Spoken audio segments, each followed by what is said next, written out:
concernant la plage quand elle est à ce point pleine et remplie. C'est un peu comme une moquette. De loin, on voit rien. Et puis quand on s'approche, on découvre toutes les bêtes qui vivent dans la moquette, comme les acariens ou autres. La plage, c'est un peu ça, vu de loin. C'est une sorte d'avenue désallongée, avec quelques-uns qui bougent, et puis c'est tout. Et puis quand on s'approche, qu'on regarde par le détail, on voit qu'il se passe plein de choses.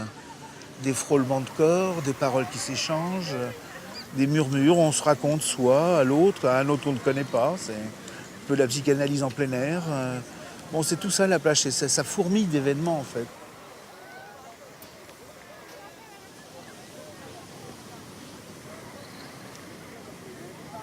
Un anthropologue américain qui s'appelle Edward Hall, qui distingue quatre bulles de proximité-distance.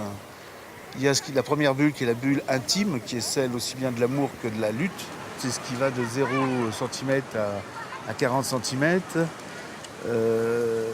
Le privé, c'est ce qui va de 40 cm à 1,25 m.